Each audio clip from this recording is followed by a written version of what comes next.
Let's look at the big, huge span of supply chains.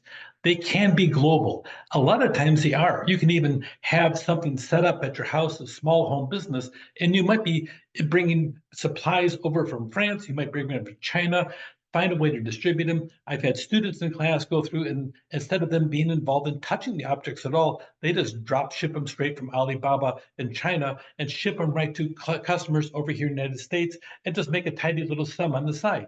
It just depends what your product is, how you're getting it, and the process that you're going through. Overall, the global supply chains are now the backbone of modern commerce.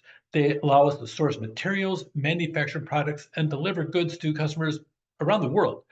However intricate the nature, they really are challenges for managers. They take a lot of planning, which is what this course is going to be all about. Globalized operations, expanding across borders with all kinds of difficulties. You're going to be navigating diverse regulations, not geographic issues, but regulations, cultural difference, and economic fluctuations. The interdependence between each stage relies on other segments to function smoothly. And when all goes well, then everything's fine. But one little glitch out there is awful. Recall back in the pandemic days, you'd walk into a Walmart expecting to go get toilet paper of all things, and here you have 24 feet of empty shelving section. And I don't know about you, but that was, oh my gosh, here in America, we have a problem. Supply chain management. And it was supply chain management because the reality was you had a store ready to receive the goods and you had paper lining up at the paper mill. It was that part in between in the supply chain between the paper mill and actually the store that was broken in the process because we used just-in-time inventory. We'll talk about that later. Dynamic market conditions. It's always changing. You got technological advancements. You have limited visibility and control. Sometimes people are very quiet what's going on inside their situation, and it can hold you up, and you have no idea what's going on across the various locations. It can be very disruptive. Increased risk, you might have natural disasters, political instability. We have people going across the huge migrations of humans moving from place to place now in the United States, maybe more than ever before. Labor strikes, a lot of far-reaching consequences.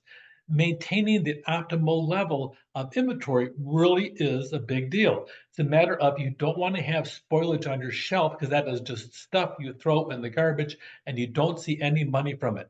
How do you make certain that the things that you have are preserved? How do you make certain that the things that you're making and manufacturing are protected in really sturdy boxes and good ways of shipping?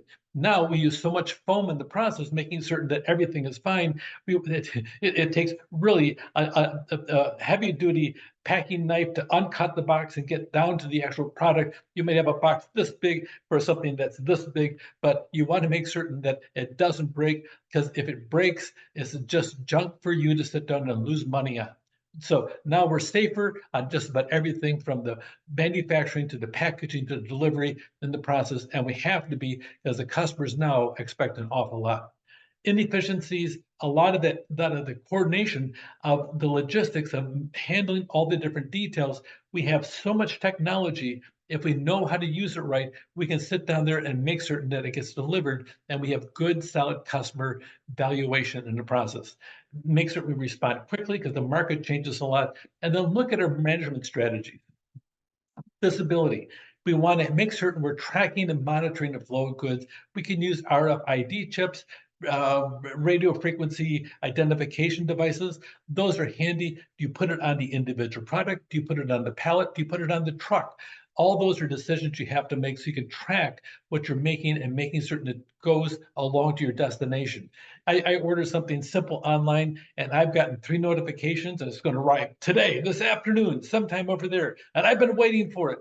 Well, not all that much. It's just that they keep on reminding you, and that reminder is a bit of advertising. So that being said, every time they say, it is now on your way, they said it's going to be delayed. It was going to be delayed by 3 hours, but they let me know because they wanted to make certain that they know that, number one, they're reminding me, blink, blink, blink, blink, that they exist, and 2, that they're taking care of my goods that they're delivering. It's a nice change of pace and how they're rephrasing it to sit down and have a joint partnership with the customer. That all is part of supply chain management and a management strategy. Collaboration, partnerships, watch the risk management, what could happen out there. Go digitalization as much as possible, make certain that you have that, and you have to have some flexibility and agility because life does happen even in the supply chain process. Make certain that you want to reduce the cost as much as possible, shrink the cost, but don't reduce the quality in the process. That's a really tough task to do. And then improve risk management. You have to be proactive and plan for the worst case scenario, but proceed like it's not happening that way. But you want to minimize those disruption. Enhance customer satisfaction, feedback, feedback, high product quality, survey them. It's all part of the aspect of management of the supply chain. And then increase your competitive advantage by operating lean, efficient, and a solid supply chain in the process. Navigate the complexities of the global supply chain. You have to have a continuous big picture approach, strategic, big. You know, normally you think strategic is 3 years plus. You have to have a good tactical management plan, and as well, above all things, operational, which is day to day for less than a year, and that planning process. So implement effective management strategies. You have to overcome the challenges, enhance efficiency, and achieve a sustainable success in the global marketplace. Take care.